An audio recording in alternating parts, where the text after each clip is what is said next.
하나님 말씀은 신약성경 히브리서 7장 1절에서 3절까지입니다. 신약성경 358쪽에 있습니다. 우리 같이 한 목소리로 함께 읽겠습니다. 이 멜기세덱은 살렘 왕이요 지극히 높으신 하나님의 제사장이라. 여러 왕을 쳐서 죽이고 돌아오는 아브라함을 만나 복을 빈 자라. 아브라함이 모든 것의 10분의 1을 그에게 나누어 주니라. 그 이름을 해석하면 먼저는 의의 왕이요 그 다음은 살렘 왕이니 곧 평강의 왕이요 아버지도 없고 어머니도 없고 족보도 없고 시작한 날도 없고 생명의 끝도 없어 하나님의 아들과 닮았어 항상 제사장으로 있느니라. 아멘. 멜기세덱의 반차를 따르신 이유, 이렇게 설교의 제목을 정했습니다. 우리가 이 말씀을 받기 전에 지금 7장에서 이야기하려고 하는 이 멜기세덱에 대한 이야기는 사실 아마 히브리서 기자가 머뭇거렸던 것 같습니다. 이 멜기세덱에 관한 이야기를 하기가 어려웠던 것이요. 사실 왜냐하면 앞에 5장에서 이 멜기세덱을 언급을 하는데 5장 11절에 보면 멜기세덱에 관하여는 우리가 할 말이 많으나 너희가 듣는 것이 두나무로 설명하기 어려우니라. 이렇게 이야기를 했거든요. 그러니까 할 말이 많다. 그러니까 꼭 해야 되는 이야기예요. 하고 싶은 내용, 해야 될 내용도 많고 또 그만큼 중요한 내용인 겁니다. 그런데 이 멜기세덱을 이렇게 설명하기가 어렵다. 우리말에는 이게 정확히 안 나와 있지만 말로 설명하기가 어렵다.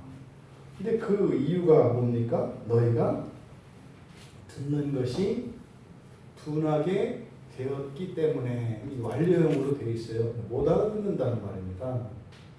알아들을 수 없기 때문에 이거를 꼭 전해야 되겠고 그리고 전해야 될 내용이 아주 많은데 이럴 수도 없고 저럴 수도 없는, 그래서 5장 11절에서 거론했던 멜기세덱에 대한 이야기를 7장에 와서 하는 거예요. 그러니까 어쩌면 그 사이에 이 6장에 있었던 내용이 굉장히 중요한 내용이었고 이 6장에 있는 이 내용은 사실 구약의 이스라엘 백성들이 온전한 구원에 이르지 못하고 실패했던 그 원인, 그 이유를 쭉 말씀한 겁니다. 그리고 나서 이제 멜기세덱에 대한 이야기를 하는 거예요.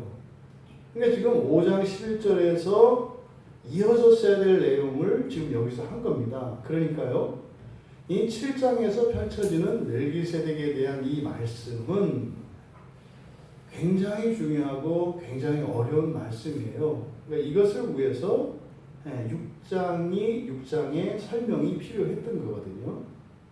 그러니까 우리가 이 히브리서 7장의 말씀을 접할 때에 그렇게 가벼운 마음으로 우리가 이 말씀을 대해서도 안 되고 이 말씀은 결코 쉽지 않은, 어쩌면 역사 속에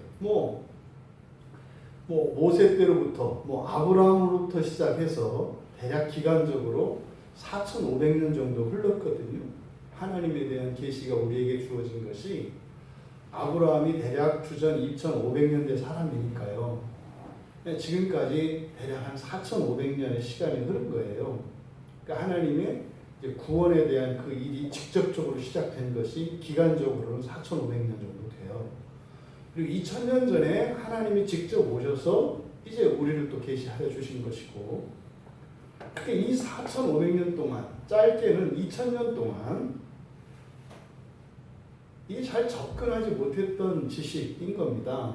저도 이 설교 준비를 하면서 하여튼 뭐 좀 굉장히 특별한 히브리서 6장에서부터 아마 제가 제 인생에 있어서 되게 좀 특별한 시간들을 보내고 있습니다.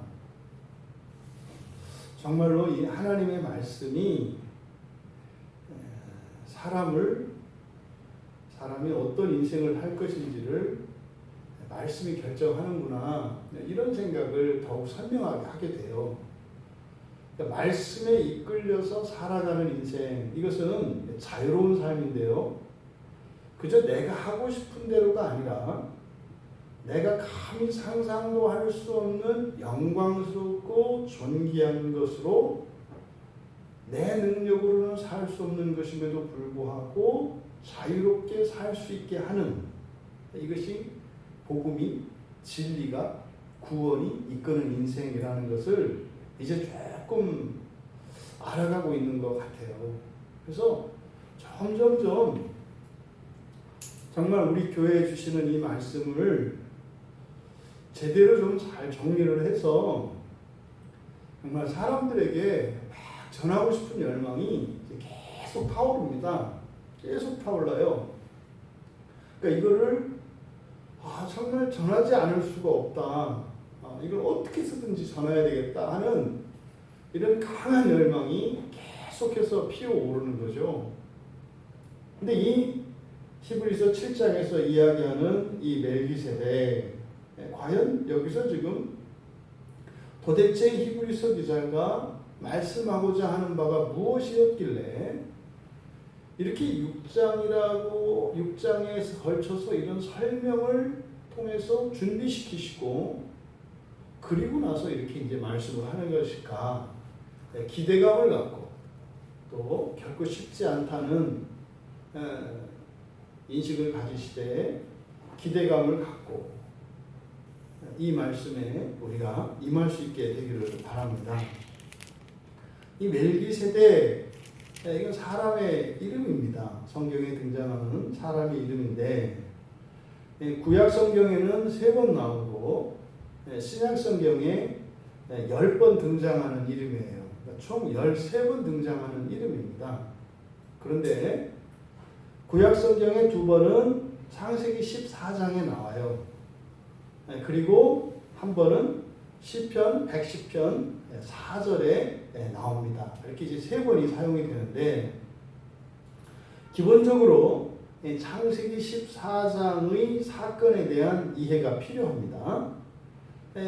그래서 대략 말씀을 드리면 아브라함이 이제 약속의 땅을 향해서 여호와의 부르심을 받고 가족들을 데리고 출발을 합니다. 근데 그때 조카 롯이 거기에 함께 동행을 하거든요. 그런데 롯과 이제 아브라함이 나뉘게 됩니다. 왜냐하면 자꾸 이렇게 사람이 늘어나고 동물도 늘어나고 그래서 지경이 넓혀지는 거죠. 그래서 롯이 여러분들이 잘 알고 있는 소돔과 고모라 땅으로 가게 되는 겁니다. 이 소돔과 고모라에 가 있던 이 조카 롯이 납치되는 사건이 일어나요. 그때 아브라함이 조카를 구출하러 갑니다. 그래서 조카를 구출해서 돌아와요. 그때 이제 승리하고 돌아오는 아브라함을 이 멜기세덱이라고 하는 신비의 인물이 마주하는 사건이 이제 성경 창세기 14장에 기록되어 있어요. 그래서 그 멜기세덱에게 전리품의 10분의 1, 이게 이제 오늘날 우리들의 11조입니다. 이게 11조에 이제 효시가 되는 사건인데 그 11조를 그 신비의 인물에게 아브라함이 드렸다는 기록이 이제 성경 창세기 14장에 나와 있는 거예요. 그리고 이제 시편 110편은 메시아 예언입니다. 그리스도죠. 메시아 그리스도에 대한 예언시가 시편 110편이에요. 이제 거기에 또 이 멜기세덱이 등장을 합니다. 그리고 신약에서는 10번이 사용된다고 그랬는데 여기 오직 히브리서에서만 사용돼요. 이 멜기세덱이라고 하는 이름은 다른 곳에 언급이 되지 않습니다. 여기 히브리서에만 언급이 되고 있어요. 그런데 지금 멜기세덱을 히브리서 기자가 이야기하는 왜 여기서 멜기세덱을 히브리서 기자가 설명을 하려고 하는 것일까? 심지어 앞에 5장 11절에서 설명할 수 없다. 그러니까 이 설명할 수 없다라고 하는 것은 뭐 해석할 수 없다는 의미도 되고 설명할 수도 없다는 다른 사람에게 이해시킬 수도 없다라는 의미도 되는데 중요한 것은 말로 그러니까 뭐예요? 논리적으로 이렇게 이해시키고 설명하기가 굉장히 어려운 인물이 멜기세덱이다 이렇게 이야기를 한 겁니다. 그래서 그리고 이 설명하기 어렵다라고 하는 이 단어도 성경에 딱 한 번만 사용되는 단어예요. 근데 그 단어의 어원을 살펴보면 뒤스라고 하는 말과 헤메레 뉴토스라고 하는 두 개의 단어가 이제 두 개를 합성해서 만든 합성어예요. 그러니까 어디에도 존재하지 않습니다. 그러니까 성경에는 그때 당시에 사람들이 사용하지 않던 단어들이 많이 성경에는 기록되어 있어요. 왜냐하면 당시의 사람들이 사용하는 말로는 이것을 설명할 수가 없기 때문에 그 말들을 가지고 이렇게 합성시켜서 조어를 합니다. 그러니까 말을 만듭니다. 말을 만들어서 하나님의 말씀을 기록했다고요. 그러면 이 설명하기 어렵다라고 번역된 성경에 단 한 번 사용된 이 단어가 만들어진 그 어근을 살펴보면 여기서 맨 앞에 붙는 이 뒤스라고 하는 말은 어렵다, 어려움이라는 의미도 있고 또 반대라는 의미도 있어요. 정반대인 뭐 이런 의미도 있고 또 하나는 해로운이라는 의미도 있어요. 해로운 그리고 비슷한 닮은이라는 의미도 있어요. 그러니까 굉장히 모호한 접두예요. 이 접두 자체가 굉장히 다양한 의미를 가지고 있는 접두입니다. 그러니까 여기서 설명하기 어렵다라고 하는 이 말의 어원을 통해서 히브리서 기자가 지금 멜기세덱에 관한 지식을 우리에게 전달하려고 하는데 이 여기서 전달하려고 하는 멜기세덱에 대한 이 내용들 이것은요 잘못 이해할 가능성이 매우 많다 이런 의미도 들어가 있어요. 잘못 이해하기가 매우 많다. 이거는 교회 역사를 통해서 보면 확실히 그렇다는 것을 알게 돼요. 또 그 피해가 만약에 잘못 이해했을 경우에 그 피해가 매우 심각할 수도 있다라고 하는 그래서 난해함과 그 위험성을 굉장히 경계하고 있어요. 히브리서 기자가.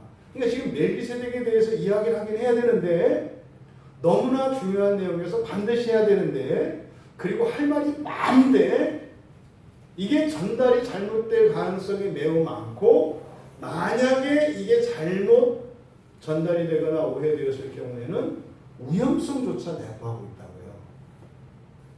그러니까 이렇게 난해하고 또 위험한 이게 사실 이런 거면은요 차라리 하지 않는 게 낫잖아요. 그런데도 전하지 않을 수가 없어요.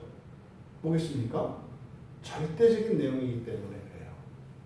절대적인 내용이기 때문에. 이것은 건너뛸 수 있는 게 아니라 절대적인 지식이기 때문에 이 멜기세덱에 대해서 전하려고 한다.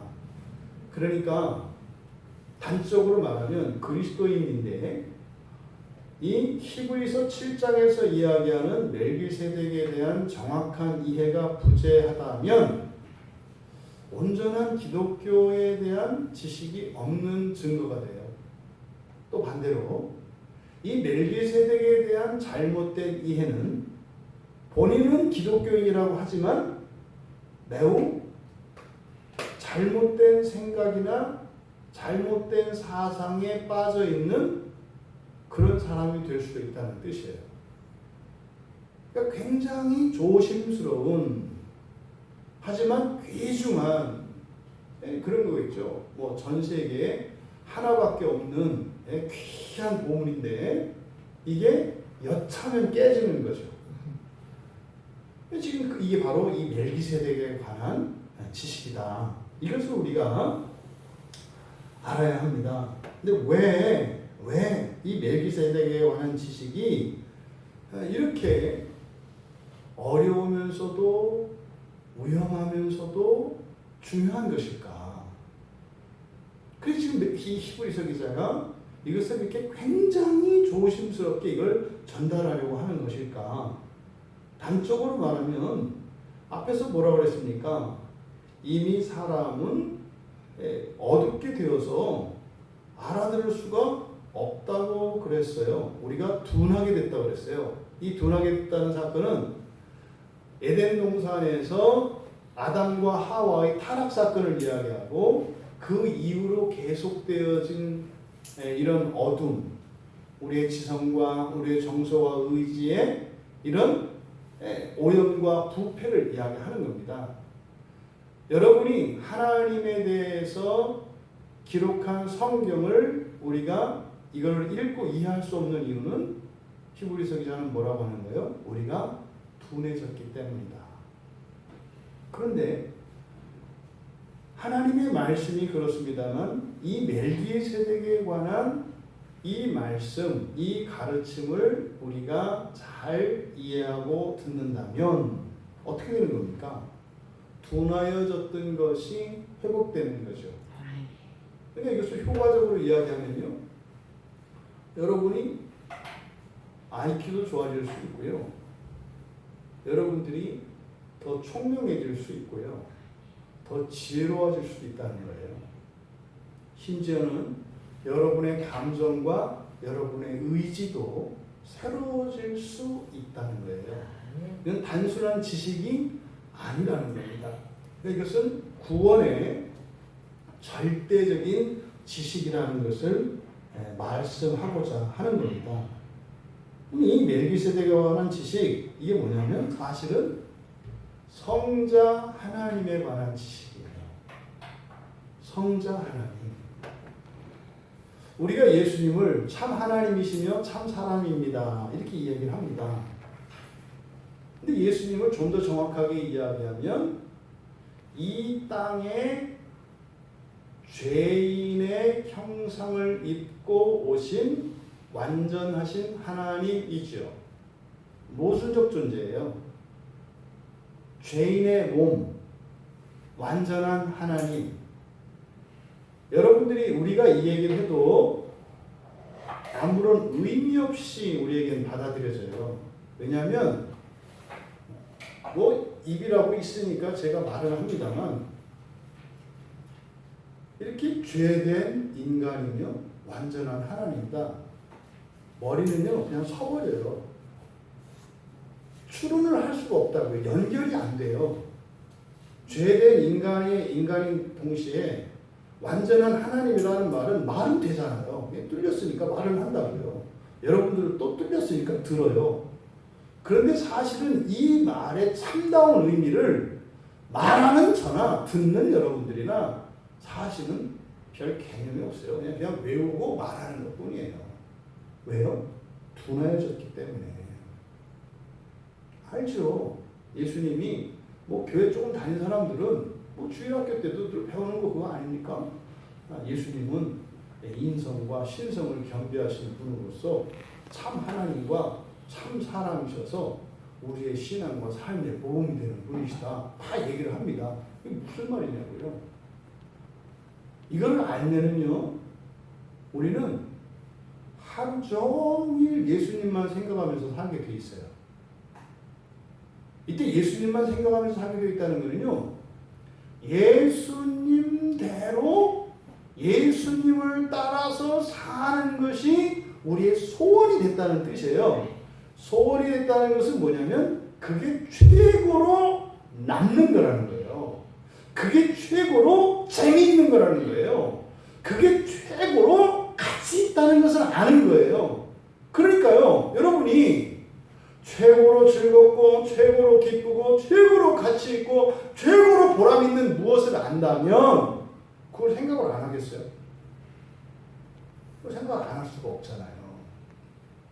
근데 오늘 우리 생각을 해보세요. 생각 안 했잖아요. 그러니까 예수는 그럴 만한 분이다라고 하는 성경의 이런 선포와 그것과는 전혀 상관이 없이 살아가는 나의 실존, 둘 다 진짜거든요. 성경은 하나님 말씀이니까 진리고 진짜예요. 근데 오늘 우리가 살았던 것도 실제잖아요. 그런데 이게 연결이 안 돼요. 이게 연결이 안 된다고요.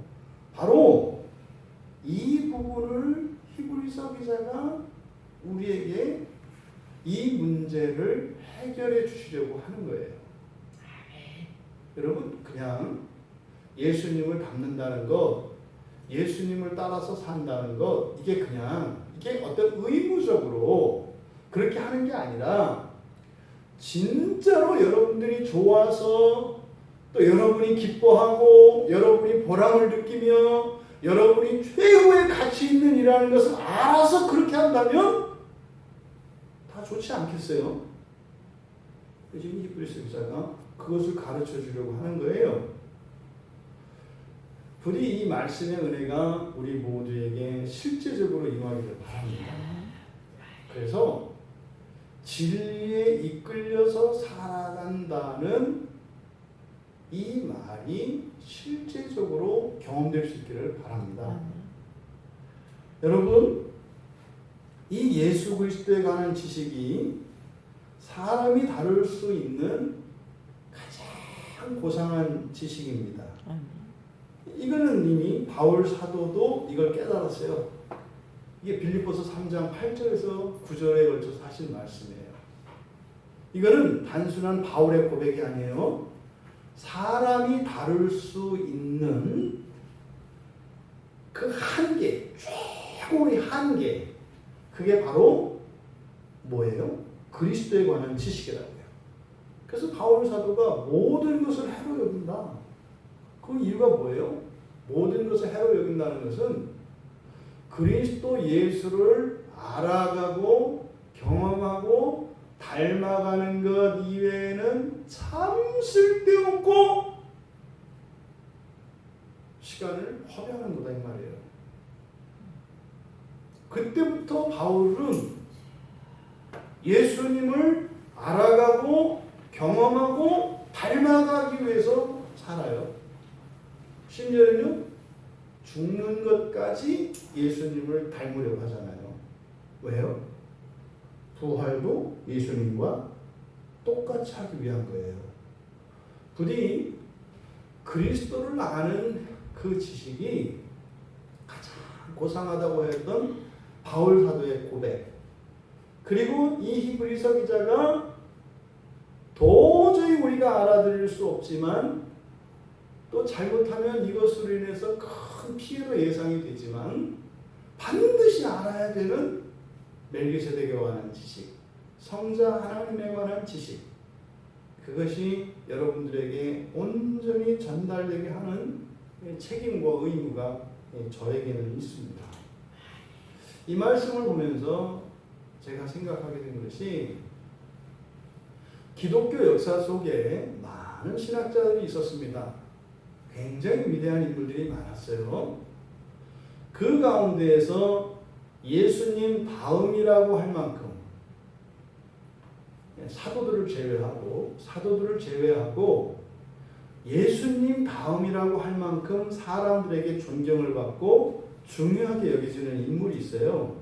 그게 아우구스티누스라고 하는 사람이에요. 영어로는 오거스틴이라고 하고, 이 아우구스티누스라는 사람이 제가 종종 설교에서 말씀을 합니다만 기독교에 끼친 공이 굉장히 많습니다.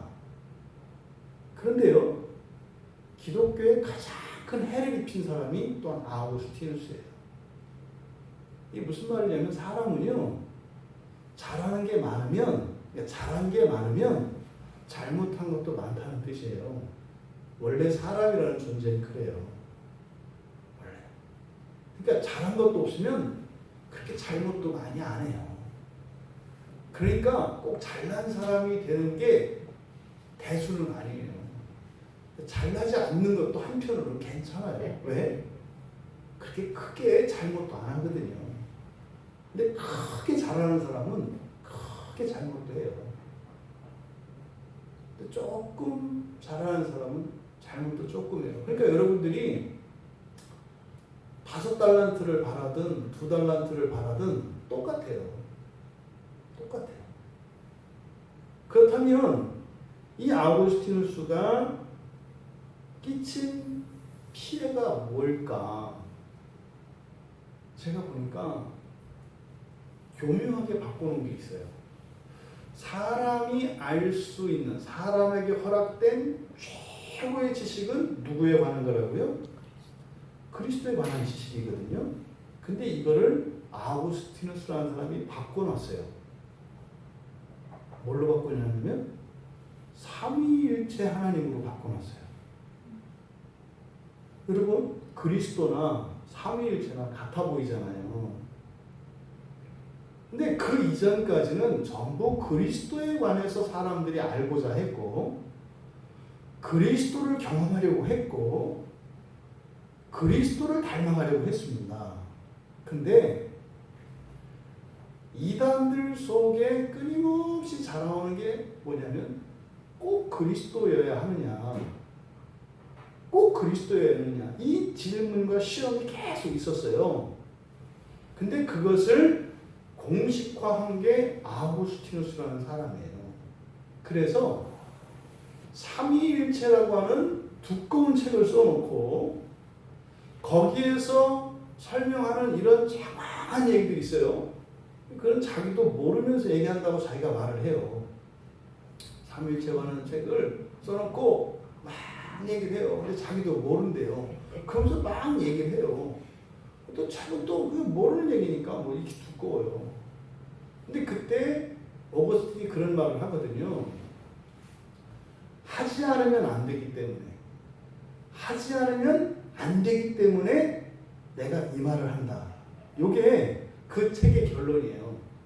그래서 아우구스티누스가 쓴 삼위일체라고 하는 책의 효과는 그 내용을 이용하는 데 있지 않고 그 책을 자꾸 이해하려고 읽음으로써 우리의 지성이 자라는 것이다. 이게 이제 정리된 내용이거든요.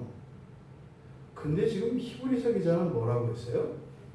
삼위일체 하나님이 아니라 누구요? 예수 그리스도라고 이야기를 한 거예요. 왜 이런 변화가 일어났을까? 예수 그리스도는 구체적이죠. 왜요? 하나님이시면서 사람이시니까. 그래서 어떻게 닮아가야 할지, 무엇을 하셨는지 우리가 정확하게 알 수 있어요. 그런데 삼위일체 하나님 되는 순간 뭉게구름이 되버려요. 그러니까 알 것도 같고 모를 것도 같다. 여러분들이, 그러니까 지금 한국교회에서 일어나고 있는 큰 병폐 중에 온통 성령의 음성을 듣겠다고 난리 지랄을 해요. 어떻게 성령의 음성을 들어요? 목사의 설교도 못 듣는 사람이. 그 말이 돼요? 아니, 사람의 말도 못 알아듣는 사람들이 하나님 말을, 그러니까 맨날 귀신이 상관하지. 얼마나 웃겨요. 아니, 예수 그리스도를 보고 담지도 못하는 사람이 성부 하나님을 얘기를 해요. 미치겠는 거예요. 이거 시작이 아우구스티누스라고요. 그래서 제가 말씀드리죠. 삼위일체 어쩌고 저쩌고 하는 사람들은 다 모르고 하는 말이에요. 한국교회에서 삼위일체 어쩌저쩌고 하는 다 폼 잡는 얘기예요. 왜요? 무슨 말 하는지 몰라요, 그 사람들은. 제가 단언할 수 있어요. 왜? 성경에서 그렇게 얘기를 했거든요. 예수 그리스도에 관한 지식도 우리가 둔하여져서 알 수 없다는 거예요. 그런데 어떻게 영적 존재이신 성령과 성부 하나님을 말로 하고 가르치고 그걸 추구하려고 해요. 아니, 1 더하기 1 덧셈 뺄셈도 못하는 녀석이 곱셈 나눗셈을 할 수가 있어요? 그거는 문제를 외운 거지. 16 나누기 4 그랬더니 4 그랬어요. 나누기 할 줄 아는 게 아니에요. 답을 외운 거라고요. 그러니까 온통 이 땅의 목사들이 지식을 자랑해요. 암기력을 자랑해요. 훌륭하다는 분들 기억력 좋은 사람들이에요. 여러분, 기억력 좋기로 치면 컴퓨터예요. 사람에게 기억력이 필요해요. 기억력이 절대적이지 않아요. 바른 길을 가면 돼요. 아멘. 바른 길을. 그러니까 이걸 생각하면 제가 막 마음이 억장이 무너지는 거예요. 화가 막 나고. 지금 대부분의 바른 신앙을 하겠다고 막 주창하는 이런 목회자들 입에서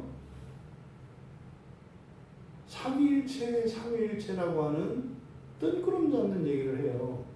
교인들 못 알아듣거든요. 말하는 사람도 모르는데 그걸 어떻게 알아들어요? 여러분, 그리스도를 아는 지식이 여러분에게 허락된 가장 고상한 지식인 것을 기억하시기 바랍니다. 그러니까 그 그리스도에 관한 지식이 사실은 성경 전체거든요. 그럼 히브리서 7장 그거의 엑기스인 거죠. 그럼 요약해 놓은 거예요. 그러니까 굉장히 우리에게 정말 영적인 자양분이 아주 풍부한 오약과 같은 말씀이 이 히브리서 7장인 거죠. 히브리서 6장 할 때는 히브리서 6장이 최고라고 하다가 또 히브리서 7장 하니까 또 히브리서 7장이 또 최고라고. 원래 그런 거예요. 원래 그런 거예요. 원래. 알면 알수록 그렇게 되는 거예요. 여러분들이 지금 이 히브리서 7장에 임하는 여러분들의 마음가짐 기대가 좀 특별하기를 바랍니다. 이 말씀이 여러분들에게 바로 전해지고 바로 믿어지고 바로 깨닫는 것 성령께서 하실 일이죠. 부디 성령께서 여러분에게 주시는 이 진리의 은혜가 온전히 전해지기를 바라고 정말 그 성령의 역사가 생생하게 여러분들에게 경험될 수 있기를 바랍니다. 그러면 이 멜기세덱은 1절에 이 멜기세덱은 살렘 왕이요 이렇게 되어 있습니다. 여기서 살렘 왕이다.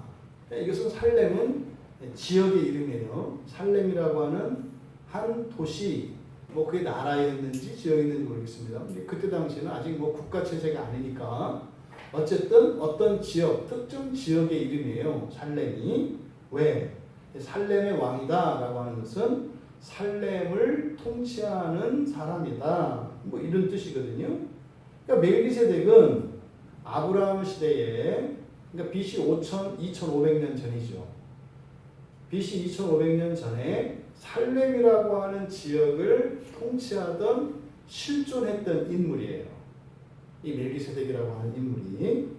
그래서 앞서 말씀드린 것처럼 이 시편 76편 2절에도 이제 이 등장한 시편 110편 4절에도 이 멜기세덱이 등장한다 그랬는데 멜기세덱이 다스렸던 그 지역 살렘이라고 하는 이 지명이 언급된 곳이 시편 76편 2절이에요. 76편 2절에 살렘이라고 하는 지역이 등장을 하는데 우리말 성경에 그렇게 되어 있습니다. 그의 장막은 살렘에 있으며 그의 처소는 시온에 있도다. 이렇게 되어 있어요. 그래서 보통은 살렘을 예루살렘의 옛 지명으로 추정을 합니다. 그런데 신약 성경에 이 살렘이라고 하는 지명이 한 번 더 거론이 되는데 요한복음 3장 23절에 보면 세례 요한이 세례를 베풀던 것이 에논이에요. 에논이라는 곳에서 세례를 베풀었는데 그 에논을 설명을 할 때 살렘에서 가까운 곳이다 이렇게 이야기를 해요. 그래서 지금 일반적으로는 이 멜기세덱이 살렘의 왕이다 할 때 이 살렘은 예루살렘일 것이다 라고 추정을 하고 보통 일반적으로 이렇게 설명을 합니다. 근데 사실은 정확히는 알 수가 없어요. 성경에서 정확하게 그 예루살렘이다. 이거는 이제 우리들이 이제 결과적으로 이렇게 이제 해석을 하는 거죠. 물론 그게 전혀 타당성이 없는 것은 아니에요. 하지만 철저히 성경을 따라서 이 살렘이라고 하는 이 지역의 위치보다 왜? 그 지역에 대해서 정확하게 이야기하고 있지 않거든요. 그러니까 고대에는 어떤 지명이나 사람의 이름이나 지역의 이름이나 이런 것들이 이름과 그것은 거의 동일시합니다. 그래서 어느 지역이냐가 중요한 것이 아니라 이 살렘이라고 하는 그 말의 의미가 중요하다. 그러면 멜기세덱은 살렘 왕이요 했을 때 어떤 특정 지역인데 그러니까 실제 했던 지역의 이름인데 그러면 그 살렘이라고 하는 그 지역 그러면 여기서 말하고자 하는 바는 살렘이라는 히브리어가 가지고 있는 의미 그것을 우리에게 전하려고 하는 거예요. 살렘이라는 말은 완전한이라는 뜻이에요.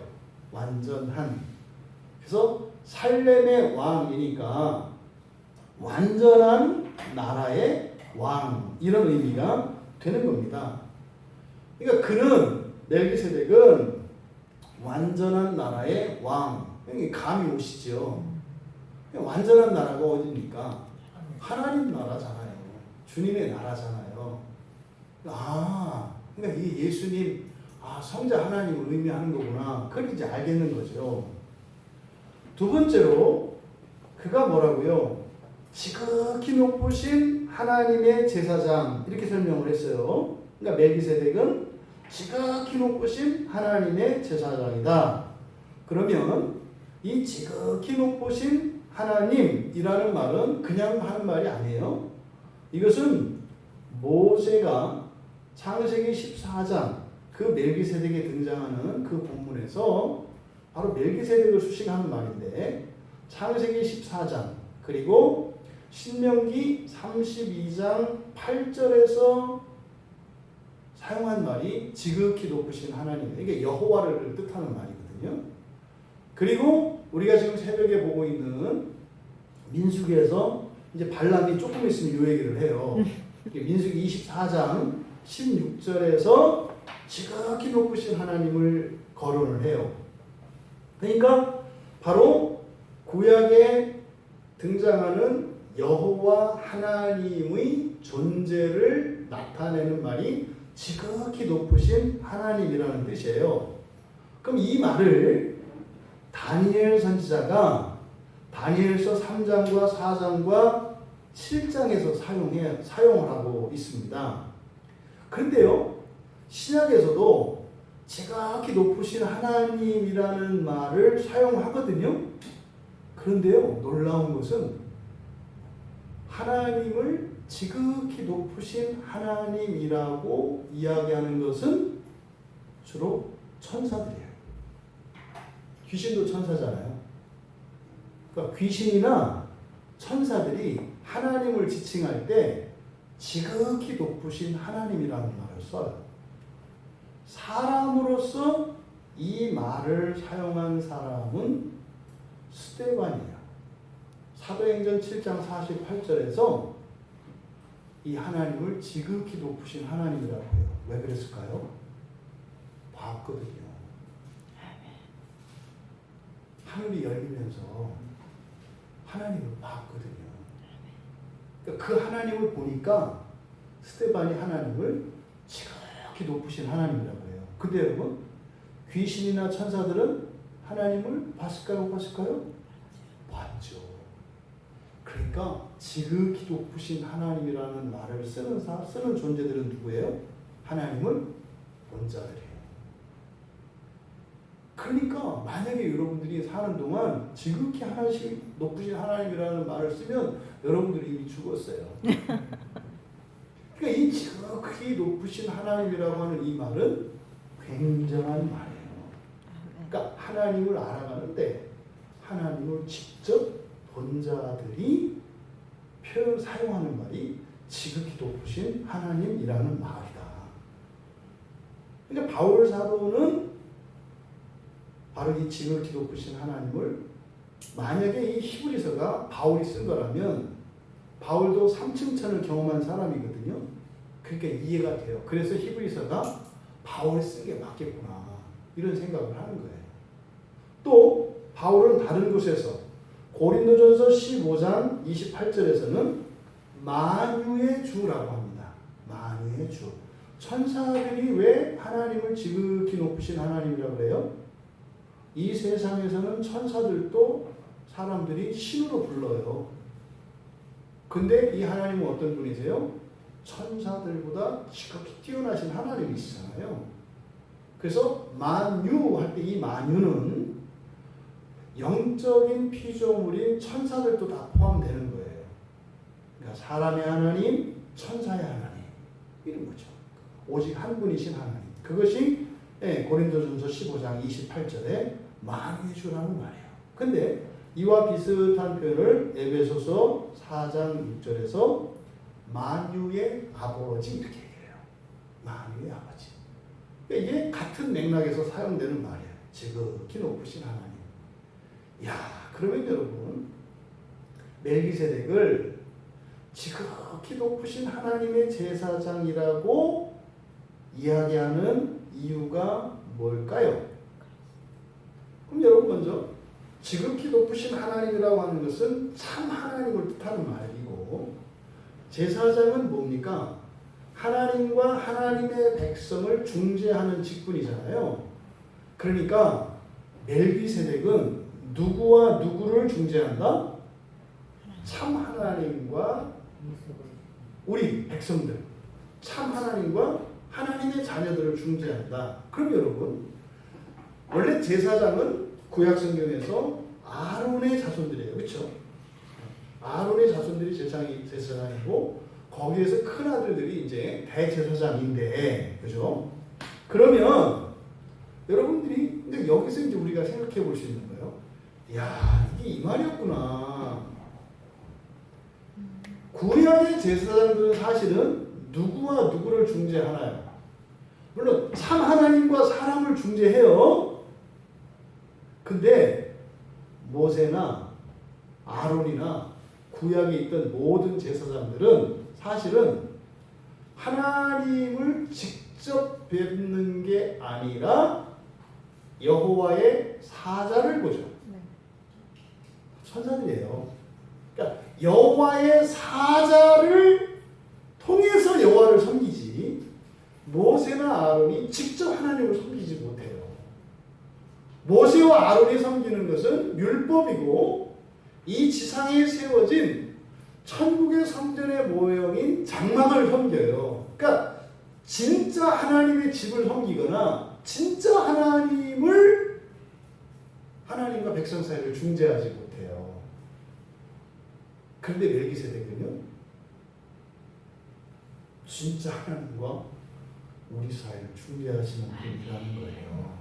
이게 여러분들은 이 말을 알아들을 수 있는 이유가 뭐냐면, 여러분들이 성경에 있는 천사에 대한 기본적인 지식들을 알고 있기 때문에 이 말이 이해가 돼요. 천사에 대해서 모르는 분은 제가 지금 한 설명이 아무런 감흥이 되지 않습니다. 그게 그거구만, 뭘 저렇게 난리를 떤대. 여러분, 아메모사가 왕을 대신하죠. 그럼 아메모사가 오면 왕을 대하죠.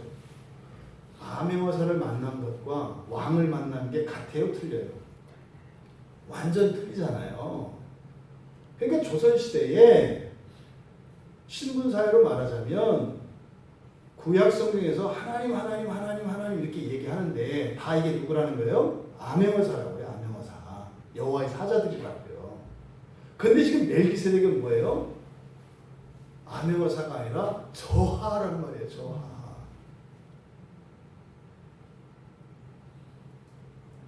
여기까지밖에 제가 설명을 못해요. 그런 의미다. 그러니까 여러분, 멜기세덱은 창조주 하나님, 보통 우리가 성부, 성자, 성령 하나님 이렇게 얘기합니다. 그럼 성부 하나님은 우리가 다 다를 수가 없어요. 어느 누구도 다 다른 적이 없어요. 오직 예수님만 보셨다고 하잖아요. 근데 이제 뒤에 요한계시록에 가보면 그 하늘에 있는 보좌를 섬기는 천사들이 있다고요. 그 천사들 중에서도 여호와를 본 자들이 있어요. 그런데 바로 멜기세덱만 지극히 높으신 그 하나님과 하나님의 백성들을 중보하는 제사장이다라고 말씀을 하고 있는 것이다. 그러니까 굉장한 이야기인 겁니다. 그래서 그러니까 지극히 높으신 하나님의 제사장, 그럼 뭡니까? 구약에 있었던 모든 제사제도, 심지어는 율법, 대제사장, 이게 싹 없어지는 거예요. 암행어사가 아니라 왕이 직접 오시는데요. 왕이. 바로 이 말씀을 지금 하고 있다. 그럼 여러분, 이게 지금 우리에게 무슨 의미예요? 여러분들이 뭐하고 계시는지 아십니까? 왜 얘기하는 거예요? 구약의 유대인들이 성막에 가서 제사를 드리고 천사들을 만나서 율법을 받고 모세가 이 정도가 아니라 여러분들은 예수 그리스도를 통해서 어떻게 한다고요? 직접 하나님을 상대하고 있다고 얘기를 하는 거예요. 굉장히 두렵고 떨리고 가슴 벅찬 이야기입니다. 바로 이 부분을 말씀하려고 하는 거죠. 세 번째로 이 멜기세덱은 누구냐? 여러 왕을 쳐서 죽이고 돌아오는 아브라함을 만나 복을 빈 자다. 이게 이제 아까 말씀드렸던 내용이죠. 가서 그 여러 왕들을, 여기서 말하는 이제 여러 왕이라는 것은 아브라함이 맞서서 싸웠던 왕들이죠. 창세기 14장에 보면 시날 왕 아므라벨, 그리고 엘라살 왕 아기오, 엘람 왕 그돌라오멜, 그리고 고임 왕 디달, 이들을 가리키는 말이에요. 그러니까 그들과 싸워서 이기고 돌아온 거예요. 그러면 여기서 말하는 여러 왕이라고 하는 것은 그때 당시에 아브라함이 싸웠던 왕을 의미하는데, 지금 히브리서 기자가 이야기하고 있는 여러 왕, 이것은 영적으로 또 상징적으로 이 세상의 주권자들을 의미하는 거예요. 그러니까 이 아비멜렉이 누구를 축복해요? 세상의 왕들을 죽이고 돌아오는 자를 축복해요. 아비멜렉은. 그러니까 그리스도는 누구를 축복해요? 세상의 왕들을 죽이고 돌아오는 자들을 축복한다고요. 그러면 세상의 왕들을 죽인다는 것은 뭡니까? 더 이상 그들을 왕으로 섬기지 않는 거예요. 그러면요, 바로 이 세상의 왕된 세력들, 그 모든 것을 왕으로 인정하지 않는 사람들, 그들을 축복하는 제사장이 멜기세덱이라고요. 아멘. 여러분들이 아멘. 맞아요. 세상의 왕을 섬긴다면 예수님으로부터 축복을 못 받아요. 요 얘기를 하는 거예요. 여러분이 세상을 딱 끊어버리고, 딱 끊는다는 것은 머리 깎고 오라는 거 아니잖아요. 그죠? 똑같이 사시는 거예요. 대신 뭐예요? 거기에 절절절절 매이고 그것 때문에 걱정하고 두려워하고 이런 거죠. 오늘 그 저녁 때 이제 뭐 어느 목사님들 그 모임에서 뭐 이렇게 하나가 왔어요. 그 내용이 뭐냐면 서울시에서 동성애 그 축제를 허락을 해줬대요. 근데 그 얘기를 듣고요, 막 웃겼어요. 아니 진짜로 웃기더라고요. 너무 웃겨요. 너무 웃겨. 그리스도인들은 바깥에 나가서도 만나면 안 되거든요. 그리스도인들은 만날 수 있는 조건이 있어요. 성경 얘기하지 말고 신앙과 관계없는 얘기하면 돼요. 그럼 만날 수 있어요. 교인들은. 근데 기독교인들은 밖에 나가서 신앙을 나누거나 이게 소그룹이에요. 거기서 정의하는. 그럼 만나면 안 돼요. 놀러도 가면 안 돼요. 교인들은 몰 수도 없고 교인들이 사는 집에는 갈 수도 없어요. 이게 딱 북한이거든요. 이게 딱 북한이에요. 근데 말입니다. 이거를 총리라는 사람이 공공연하게 얘기를 했어요. 다른 사람은 그만두고 그리스도인들이 그냥 끔먹해. 근데 떡하니 오늘 뭐예요? 동성애자들은 모여도 된다네요. 이게 도대체 무슨 일이에요? 그러니까요, 야, 코미디도 이런 코미디가 없구나. 걱정되고 이런 게 아니라, 오늘 그 이사야서의 그 모압의 멸망에 대한 말씀을 드렸잖아요. 아, 참 이제 멸망길로 들어갔구나. 멸망길로 들어갔구나. 그거 아십니까? 정세균 총리라는 사람이 교인들을 모이면 안 되고 교회에 그렇게 하면 안 된다고 발표하기 전에 청와대로 우리나라 교회의 지도자들이 불려갔어요. 각 교단에 내노라 하는 원로 목사님들이 불려갔어요. 그리고 나서 정세균 총리가 그걸 발표한 거예요. 청와대에서 무슨 얘기가 나뉘었는지는 몰라요. 근데 오비락이라고 하잖아요. 각 우리나라의 그 정통 교단의 그 어른 목사님들이 청와대를 들어갔다 왔는데 며칠 있다가 정세균 총리라는 사람이 기독교인들은 모이지도 못하고 교회에서 어기면, 교회에서 아시죠? 만약에 우리 교회에서 코로나 환자가 생기면 벌금 300만 원 내야 됩니다. 네, 우리는. 러시아 사람들은 1000만 원 이상 되는 치료비를 국가에서 다 보장해 줍니다. 중국 사람들 한국에 오면 다 치료해 줍니다. 교인들은 치료비도 내야 되고 벌금 300만도 내야 돼요. 이게 지금 한국의 상황이에요, 여러분. 외국 사람들도 심지어는 완전히 죄에 잡혀있는 동성애자들도 인권 측면에서 보호해 주어야 된다고 막 떠들고 말도 안 되는 사람들을 데려다가 공짜로 막 치료해 주면서 인권 국가라고 이야기를 하는데 기독교인은 만약에 걸리기만 하면 치료비도 다 내야 되고 벌금도 내야 돼요. 순교의 시대를 살고 있는 여러분들을 축복합니다. 지금은 여러분들이 순교할 수 있는 기회가 주어진 복받은 세대예요. 그리스도인들에게. 이런 시대가 없었어요. 우리나라에. 순교할 수 있는 기회가 아무에게나 오지 않아요. 순교의 영광을 주신 하나님을 찬양합니다. 아멘. 진심으로요. 아멘. 모두 순교하는 것은 아니에요. 맞아요. 기회는 주어졌지만 그 기회를 모두 얻지는 못해요. 콜로세움에서 사자밥이 되는 거 이게 뭐예요? 예배드리는 거예요. 예배드리는 거예요.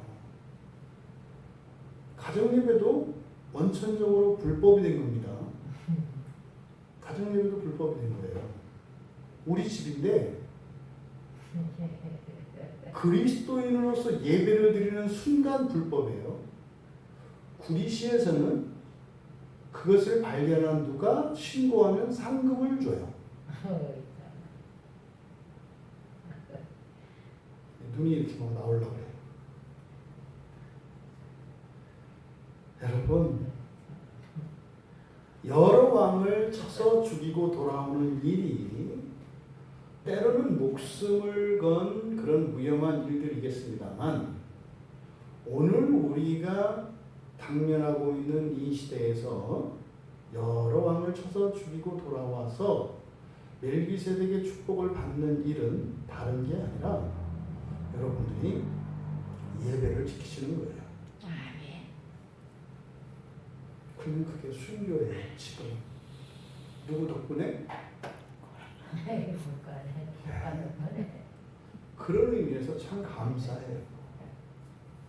영광스러운 시대를 살게 해줘서 참 감사해요. 근데 마음 한편으로는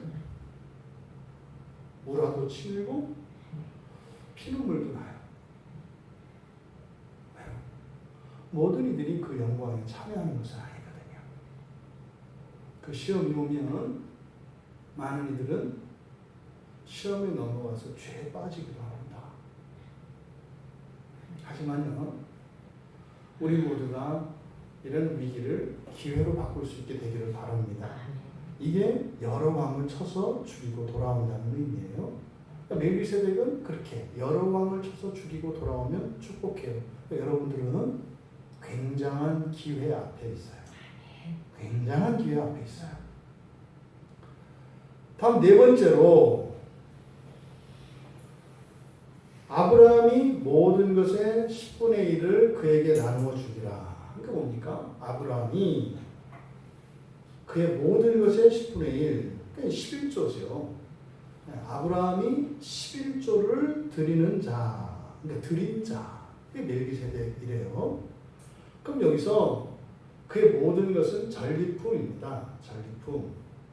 전리품은 전쟁을 하게 되면 이때 당시에는 하나님의 이름으로 하는 전쟁은, 다시 말해 하나님께 드리기 위한 전쟁은 헬행 전쟁이라고 해요.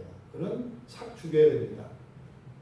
그리고 태워서 없애야 됩니다. 왜요? 하나님께 드리는 것이기 때문에. 근데 헬행 전쟁이 아닌 정복 전쟁의 경우에는 거기에 있는 모든 소유와 생명과 사람을 포함한 모든 생축, 모든 것을 포함합니다. 그걸 전리품이라고 하지 않습니까? 그것을 가지고 그것의 10분의 1을 드렸다. 이게 무슨 말이냐면 11조를 한다는 것. 전리품, 모든 전리품의 10분의 1을 드린 11조를 한다는 것은 주권자로 인정하는 행위예요. 11조가 해야 되냐 말아야 되냐, 그거는 해도 되고 안 해도 돼요. 그렇게 물어볼 게 아니라, 여러분, 이 세상의 모든 사람이 하나님을 주권자로 섬겨야 됩니까? 아니죠. 알아서 하는 거예요. 그거를 물어볼 필요가 없어요. 11조를 해야 되나요? 말아야 되나요? 그게 무슨 말이에요? 그러니까 11조를 단순히 어떤 행위로 이거를 이해하니까, 또 법으로 이해하니까 해야 되느냐 말아야 되느냐. 11조의 의미를 알면 물어볼 필요가 없어요. 그러니까 그냥 자기 믿음대로 그냥 자기가 원하는 대로 하면 돼요. 그러니까 11조는 뭐라고요? 주권을 인정하는 행위라고요. 그러니까요, 주권자로 그 주권을 인정한다. 그러니까 11조를 드렸다는 것은 그 대상을 주권자로 받아들인다는 거거든요. 이게 무슨 말입니까? 의지할 만한 자로 여기는 거죠. 의지할 만한 자로. 또 앞으로도 의지하기로 한 자라는 거죠. 또 돌아보면 뭡니까? 도움을 받았다는 거죠. 그러니까 성경에는요 다른 설명이 없어요. 그러니까 그 멜기세덱과 아브라함의 기사를 보면 뜬금없어요. 아브라함이 가서 전쟁을 하고 싸움을 아브라함이 했잖아요. 네? 그래서 전쟁에서 왔잖아요. 근데 갑자기 멜기세덱이 딱 나와가지고 무슨 거리 강도 같아요. 툭 튀어나와가지고 11조를 가져갔다니까요. 이게 뭐예요? 교회가 꼭 강도 같잖아요. 아니 지들이 무슨 회사 출근을 했어, 뭐 일을 했어. 근데 왜 중간에 딱 나와서 돈을 채가? 이런 거예요. 그 교회가 교회 헌금하는 거를 보통 사람들이 그렇게 생각하거든요. 기도하잖아요. 여기 말려드는 거예요. 했는지 안 했는지 어떻게 알아? 뭐 이렇게 하면. 그러니까 성경에 그냥 아브라함이 싸웠고 이겼고 갑자기 멜기세덱이 마중 나왔고 10분의 1을 드렸다. 그럼 여기 생략된 내용을 여러분들은 영적으로 믿음의 눈으로 여러분의 지성으로 이거를 이해해야 되는 거예요. 그러니까 지금 여기서 이 말씀을 통해서 거기에 생략된 내용이 있네. 무슨 말이에요? 아브라함이 전쟁하는데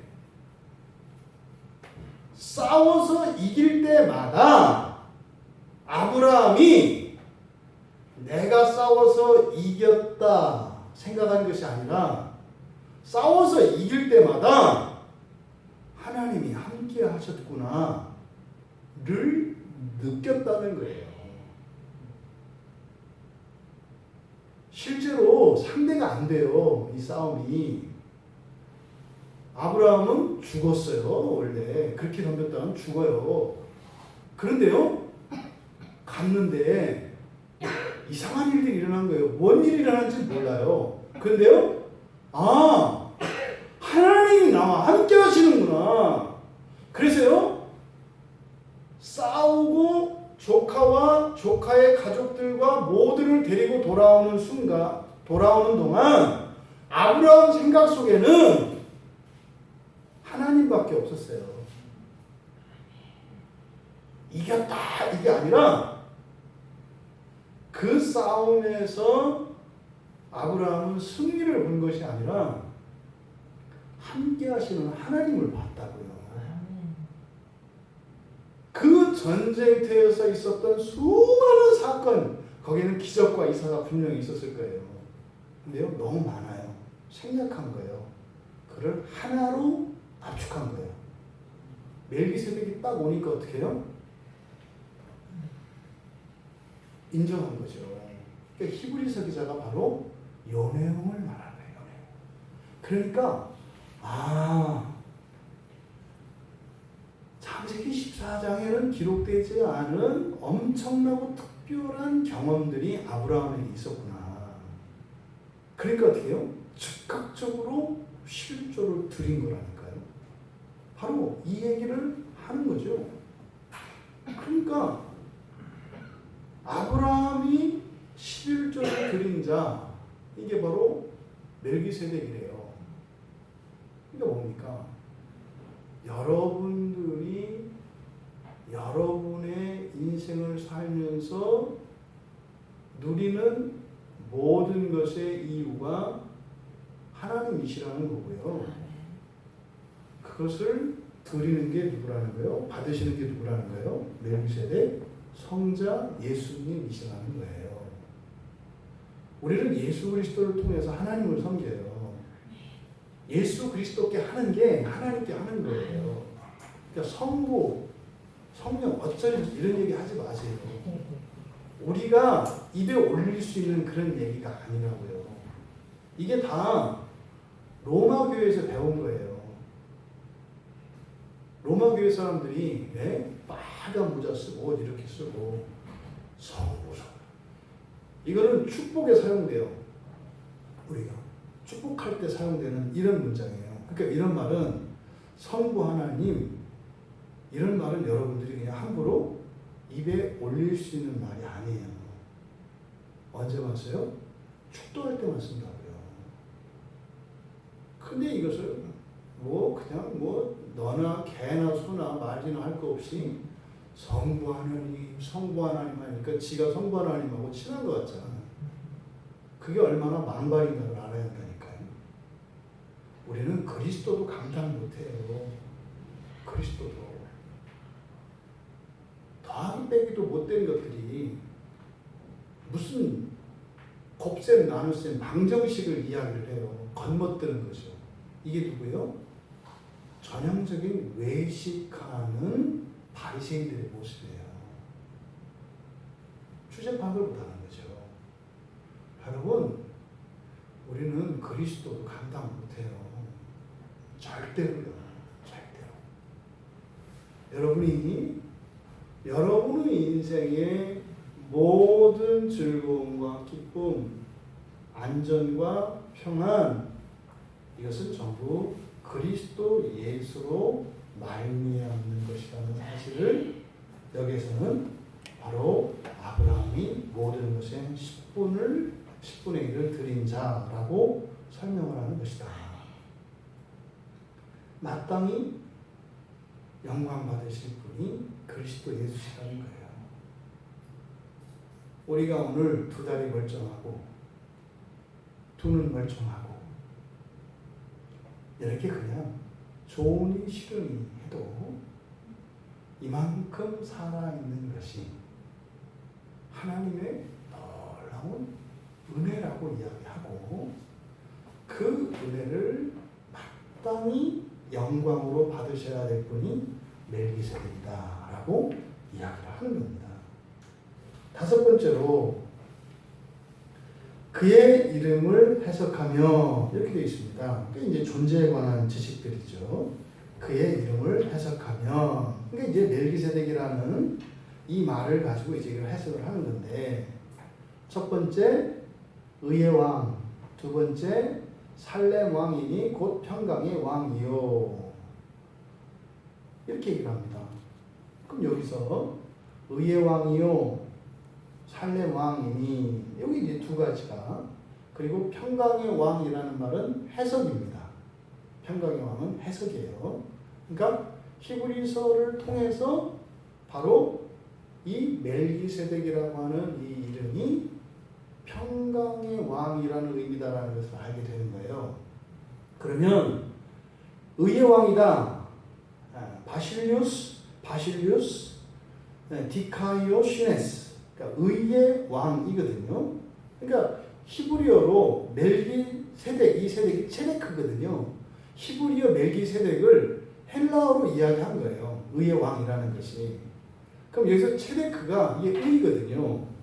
그러면 근데 원래는 이제 히브리서 원문에 의하면 말키예요. 말키는 나의 왕이거든요. 나의 왕은 의로우시다. 뭐 이런 의미예요. 멜기세덱이라고 되어 있는 말이. 근데 여기는 그냥 의의 왕 이렇게 되어 있습니다. 의는 뭐라고요, 여러분? 의의 의미가 뭐라고요? 완전함이라고 그랬어요. 완전함. 그러니까 여러분들은 늘 성경에서 의롭다, 의 이런 말이 나오면 완전하다라고 하는 의미로 이해하셔야 돼요. 또 완전하다라고 하는 의미와 함께 흠도 결점도 결핍도 없다는 뜻이에요. 이게 의롭다는 말이에요. 그러니까 의의 왕이다라고 하는 건 뭡니까? 모든 면에서 완전하신 왕 이런 뜻이에요. 이게 의의 왕이라는 뜻이에요. 두 번째 살렘 왕. 이 살렘은 히브리어를 그대로 이제 음역을 해서 쓴 겁니다. 살렘 왕. 이 살렘 왕이라고 하는 말을 이제 뒤에서 평강의 왕 이렇게 되어 있지 않습니까? 그래서 살렘이라는 말을 평강, 샬롬 이렇게 이제 이어지거든요. 근데 여기서 살렘은 그러는 말이 아니라 살렘이라는 뜻이 뭐라고 그랬어요? 앞에서 완전함이라는 의미라고 했잖아요. 완전함. 그러니까 살렘 왕 이것은 완전한 통치자라는 뜻이에요. 완전한 통치자. 그러니까 앞에서 얘기했던 의의 왕, 살렘 왕 같은 의미죠. 그럼 살렘 왕은 멜기세덱의 존재에 관한 계시예요. 그러니까 예수 그리스도는 어떤 분이시다? 완전한 분이시다. 이거를 의의 왕이라고 얘기를 한 거예요. 존재 자체가 완전한 분이시다. 두 번째로 살렘왕, 이것도 완전한 왕이라는 뜻이에요. 그때 이때 살렘왕이 의도하는 말은 뭐예요? 그의 사역에 대한 계시죠. 그가 하시는 일이 완전하시다는 뜻이에요. 그러니까 의의 왕, 살렘왕이라는 말은 완전한 분이시며 그가 하시는 모든 사역이 완전한 분이시다. 이 얘기예요. 그리고 곧 평강의 왕, 이때 평강, 에이레네라는 말을 썼어요. 그러니까 평화는 어디에서 온다? 완전한 분의 완전한 통치 안에서만 평화가 온다. 이것을 가르쳐줘요. 여러분들이 이 세상을 살면서 평화를 추구하거든요. 그러니까 평화는 무엇의 결과예요? 완전함의 결과라고요. 완전함의 결과. 여러분들이 평화를 누리시려면 모든 완전성이 완전해야 합니다.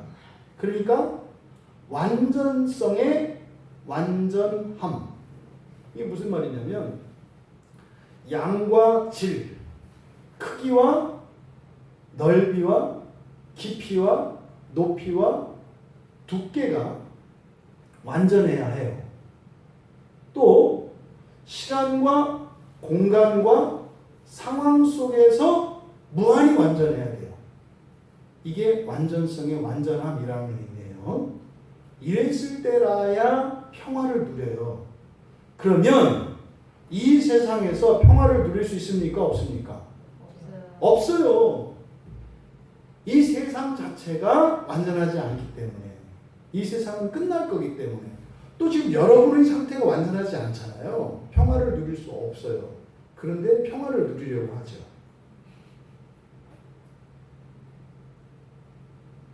평화롭다고 생각을 하죠. 거짓 평화예요. 사실은 이 평화를 주시려고 하나님이 오신 거죠.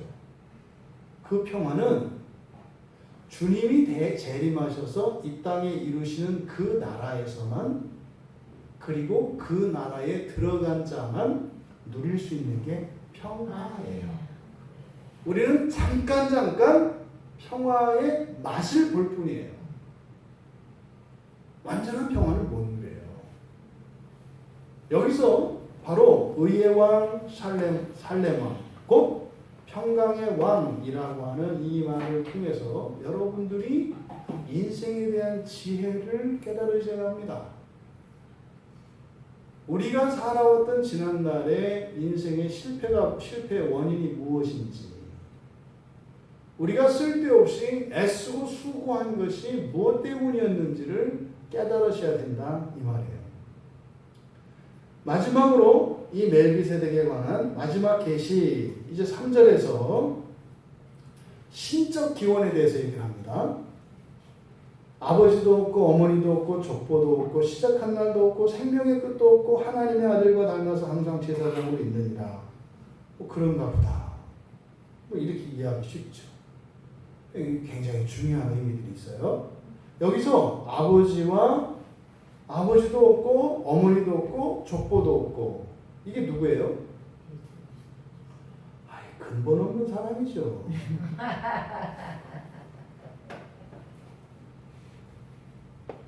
아버지도 모르고 어머니도 모르고 족보도 없어요.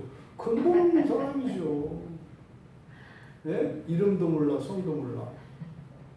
우리 집사님 어떤 영화 얘기해서 지금 봤거든요. 12살 먹은 애가 엄마 아버지를 고발하는, 네? 그런 이제 법정. 딱 정말 그 가버나움의 의미를 잘 드러냈더라고요. 그런 애가 아버지도 없고 엄마도 없고 족보도 없는 애예요. 왜요? 엄마 아버지가 낳았는데 출생신고를 안 해가지고 얘가 아무것도 없어요. 그러니까 말도 안 되는 일이에요. 원래 여기서 그 얘기잖아요.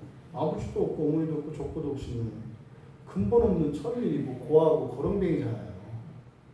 그러니까 사람이 만약에 아버지도 없고 어머니도 없고 족보도 없으면 뭐예요? 이거는 근본도 없는 그냥 아주 천박한, 인간 취급도 받지 못하는 이런 사람은 죽여도 살인죄가 아닙니다. 여러분, 아시나요? 호적이 없어요. 예를 들어서 예? 호적이 없다고요. 사람이 아니죠. 사람이 아니라니까요. 근데 뭐라 했어요? 개를 굶겨 죽여도 징역으로 사는 세상인데 사람이 호적이 없으면 사람도 아니라니까요. 이 사람에게 적용되는 그런 말이에요. 그런데 반대로 이 말이 초월적이고 신비적인, 다시 말해서 인간의 수준을 뛰어넘는 천사를 나타내는 말이에요. 영적 존재. 사실 천사도 시작이 있잖아요. 근데 여기서 아버지, 어머니, 족보, 이건 천사 없어요. 천사는 아버지가 없어요.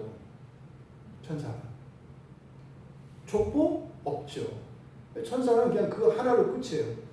죽으면 그냥 끝나요. 이어지는 이게 없다고요, 천사는.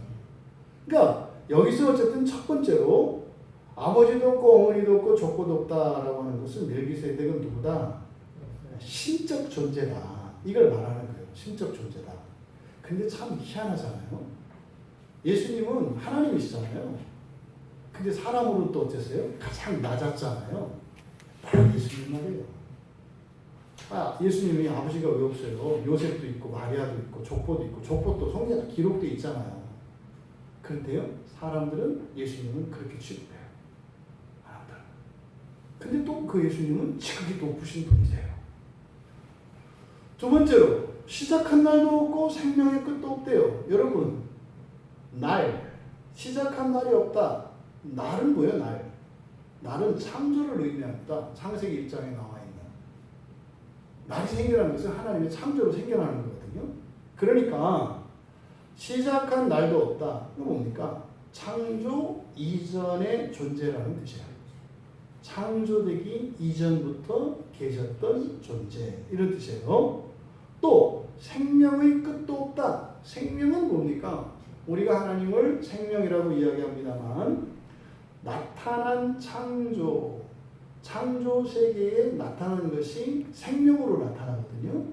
근데 생명의 끝도 없대요. 그러니까 창조의 시작과 종말을 일컫는 말이에요. 더 나아가서 끝도 없다고 그랬으니까 그를 관통하고 지나가는 거예요.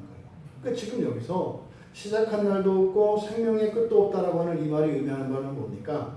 창조 이전부터 계셔서 창조 세계도 계시고 이 창조 세계가 불타서 없어지고 난 뒤에도 계시는 분, 이런 뜻이에요. 그러니까 이거를 그냥 간단히 영원히라고 하죠. 이걸 구체적으로 설명을 한 거예요. 창조 이전과 창조 세계와 이 창조 세계가 끝난 이후까지를 구체적으로 지금 설명을 한 거예요. 이런 설명은요, 직접 보지 못하고는 설명 못해요. 들어서 아는 거하고 이렇게 들어보면은요, 이렇게 공부해서 아는 거하고 직접 본 거하고 달라요. 왜요? 설명하는 걸 보면 달라요. 그러니까 지금 히브리서 기자가 이렇게 설명하는 설명의 방식들을 보면 이게 성경 공부를 해서 아는 게 아니에요. 이거는 신적 계시라는 거예요. 그러니까 하나님을 직접 만난 사람이라는 것을 알 수 있어요. 이런 설명하는 방식을 보면. 왜? 아주 세세한 디테일까지, 아주 사소한 것까지 이걸 설명을 하거든요. 이거는 직접 본 사람만 알아요. 네? 뭐 서울의 인구가 몇 명이고, 서울에서 가장 번화한 도시는 어디고, 서울에 있는 그 중심에 있는 산은 무엇이고, 뭐 롯데월, 제1롯데월드는 몇 층이고, 이런 거는 공부해서 알아요. 근데 그 서울역 앞에 있는 식당 어디에 가면은 그 집이 지저분하고, 이런 거는 가본 사람이 아니라 몰라요. 이런 세부적인 거. 그러니까 지금 이 진술을 통해서 야, 이 히브리서 기자는 엄청난 경험을, 신적 경험을 한 사람이구나, 이걸 알 수가 있어요. 세 번째로 이 신적 기원과 관련해서 하나님의 아들과 닮은, 굉장히 중요한 말이에요. 하나님의 아들과 닮은, 굉장히 중요하고 굉장히 재미있는 말이에요. 재밌다는 것은 단순한 재미를 말하는 게 아니에요. 거룩한 재미예요. 여러분 이상하잖아요. 하나님의 아들도 아니고 하나님을 닮은 것도 아니고 하나님의 아들과 닮았다고 말한 건 뭘까요? 이상하잖아요. 하나님의 아들이라고도 안 하고 하나님을 닮았다고 안 하고 하나님의 아들과 닮았다고 말하고 있어요. 이게 되게 독특한 표현이에요.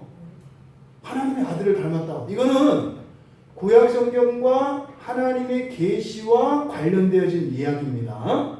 그러면 여기서 닮았다라고 하는 이 말은 아포라고 하는 말과 몸으로부터 하는 아포라는 말과 호모이오 똑같이 된다는 뜻이에요.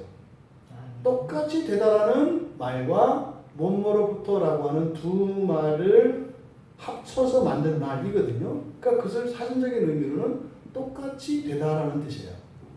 닮는 정도가 아니라 똑같이 되다라는 뜻이에요. 그러면 우리말 성경에 지금 하나님의 아들과 닮았다 이렇게 번역되어 있는데 정확한 번역은 아니에요. 이것을 직역하면 하나님의 아들로 똑같게 만든 이렇게 네. 하나님의 아들로 똑같게 만든. 여기서 우리가 두 가지를 떠올릴 수 있어요. 첫째, 사람은 무엇으로 만들어졌나요? 흙으로 만들어졌죠. 그런데 멜기세덱은 흙으로 만들어진 게 아니라 무엇으로 만들어졌다고요? 하나님의 아들로 만들어졌다. 이게 그리스도인과 그리스도의 차이예요. 우리가 예수님을 형이라 부르고 오빠라 부르고 우리의 맏형이라고 부릅니다만 똑같이 하나님의 아들입니다만 그리스도와 그리스도인 사이에는 무한한 질적 차이가 있어요. 그것을 설명을 하는 거예요. 사람은 흙으로 지어졌어요. 근데요, 멜기세덱은 하나님의 아들로. 이게 뭡니까? 신약에 와서 성령으로 잉태했다. 그러니까 신적 기원을 가져요. 멜기세덱은 그냥 사람이 아니다 이 말이에요. 또 하나 창세기 1장 26절에 따르면 사람이 하나님의 형상대로 지어졌다 그래요. 하나님의 형상대로 지어졌다 이렇게 이야기합니다. 근데 여러분 하나님의 형상이라고 하는 이 말은 바로 그리스도를 뜻해요. 고린도후서 4장 4절에서 하나님의 형상은 그리스도다 이렇게 얘기를 합니다. 그러니까 사람이 하나님의 형상대로 지어졌다 할 때 그 형상은 누구를 말해요? 그리스도를 말하는 거예요. 그리스도를 따라서 만들어졌어요. 그런데 이 멜기세덱은 바로 그 하나님이시라는 뜻이에요. 아멘. 그러니까 지금 여기에서 히브리서 기자가 밝히고자 하는 것은 그리스도와 그리스도인 사이에 무한한 질적 차이를 나타내고 또 동시에 우리가 그 그리스도와 똑같이 닮게 될 것을 이야기합니다. 그러니까 이 긴장이 있어요. 무한한 질적 차이와 똑같이 되는 이것을 사람의 말로는 이해할 수가 없다고요. 이렇게 사람이 봐서는 똑같아요. 근데 창조주와 피조물이라고 하는 무한한 질적 차이는 가지고 있다. 이것을 신약 성경에서 하나님의 자녀라고 얘기합니다. 여러분들을 하나님의 자녀라고 하죠. 정리하면 흙으로 그리스도를 닮게 만들어졌던 사람이 성령으로 다시 만들어져요. 이거 거듭난다고 그래요. 그래서 하나님의 아들이 돼요. 순서 기억나시겠죠? 흙으로 그리스도의 형상을 담도록 만들어진 사람이 이제 다시 성령으로, 이걸 중생이라고 해요. 성령으로 다시 지어져요. 그래서 마침내 어떻게 돼요? 하나님의 자녀가 된다. 굉장히 깊고 신비한 지식이고 사실은 여기에서 나올 수 있는 이런 담론들이 어마어마하게 많은 내용이에요. 마지막으로 사실 이제 3절에 있는 그 내용들. 이러이러한 그가 항상 제사장으로 있다. 이렇게 되어 있는 문장이에요. 그러니까 3절은 뒤에 제사장으로 있다의 동사, 주어를 수식하는 말이에요. 앞에. 아버지도 없고 어머니도 없고 족보도 없는 그, 시작한 날도 없고 생명의 끝도 없는 그 하나님의 아들로 똑같이 닮게 된 그가 항상 제사장으로 있다. 이렇게 되는 거예요. 그러면 여기서 항상이라는 말은 우리가 사용하는 그냥 개념보다 조금 더 구체적으로 설명을 하면 여기에 항상이라고 번역되어진 이 말은 히브리서 용어예요. 다른 데서 쓰지 않는 말이에요. 히브리서에서만 쓰는 말이에요. 이 말이 가지고 있는 의미는 중단이 없는 지속적인 이런 말입니다. 그래서 이게 디에네케스라는 말이거든요. 디에네케스. 근데 이 말이 뒤에 히브리서 10장 1절에서는 늘이라고 번역되어 있고 12절에는 영원한이라고 번역되어 있고 14절에는 영원히라고 번역되어 있어요. 그게 여기에서는 항상이라고 번역된 바로 디에네케스라는 말이에요. 그러니까 그는 항상 제사장이다. 이건 무슨 말입니까? 새하늘과 새 땅이 되면요, 사람과 하나님이, 하나님의 자녀와 하나님이 완전히 연합되거든요. 그때도 그 연합이 누구로 말미암는다는 거예요? 그리스도로 말미암는다는 거예요. 창조도 그리스도로 말미암았고요. 속죄와 구원도 그리스도로 말미암고요. 마침내 새하늘과 새 땅이 되어서 하나님과 완전히 연합할 그때도 누구를 통해서 된다는 거예요? 그리스도를 통해서 된다는 거예요. 지금 이 히브리서 기자가 그렇게 우리가 알아들을 수 없는, 하지만 반드시 알아야 되는, 또 이것을 잘못 알게 되면은 굉장히 해를 입을 수도 있는 그 지식을 그리스도에 관한 지식이라고 말씀을 하고, 그것을 구약과 신약을 연결하는 멜기세덱을 가지고 설명을 하고 있습니다.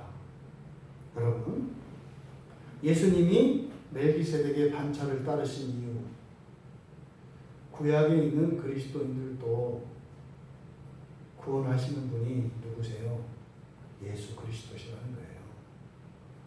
지금도 우리를 구원하시는 분이 예수 그리스도시라는 거예요.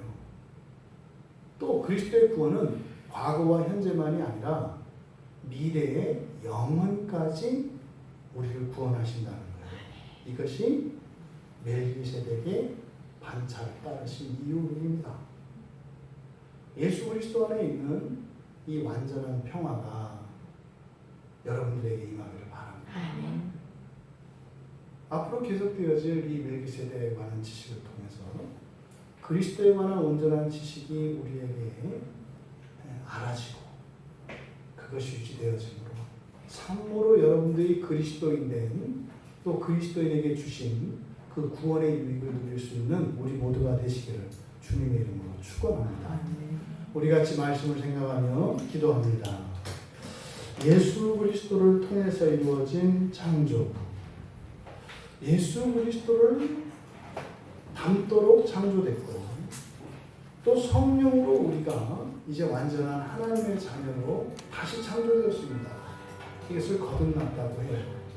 근데 지금까지 구약의 유대인들이나 신약의 그리스도인들조차 이 놀라운 진리를 깨닫지 못하고 자꾸만 흙으로 지음받은 사람으로만 살아가려고 해요. 그러니까 자꾸 이 세상에 탑을 쌓고 성을 쌓고 나라를 세우며 살려고 해요. 여기에 우리 개인의 인생에 여러 가지 의문과 어려움들, 나라와 민족의 역사 속에 있었던 비극과 아픔들, 이 모든 원인이 여기에 있었다는 거예요. 여러분은 이 세상을 살다가 사라질 존재들이 아니라 영원한 그 나라를 위하여 지으심 받았고 부르심 받았고 그렇게 되어가고 있습니다. 여러분들이 절대로 그저 이 세상에서 잘 먹고 잘 살고 조금 더 나은 사람이 되고 이것이 여러분의 목적이 돼서는 안 돼요. 그게 목표가 돼서는 안 돼요. 그러면 여러분들이 그 목표의 노예가 됩니다. 노예가 돼요. 여러분이 여러분 인생의 주인 되는 것이 아니라 여러분이 여러분 인생의 노예가 된다고요. 이거를 수천 년 동안 사람들이 반복하며 살았어요. 내가 내 힘으로 내 돈 들여서 내가 하는데 자꾸만 노예로 살아가요. 자꾸만 자유가 없어져요. 여러분, 기독교에서 말하는 예수 그리스도께서 주신 참된 구원의 진리를 알게 하여 주시옵소서. 지금까지 살았던 억울하고 허무하고 헛된 인생에서 돌이켜 참으로 영광스러운 삶으로 살아갈 수 있도록 은혜를 바라 우리 같이 기도하겠습니다.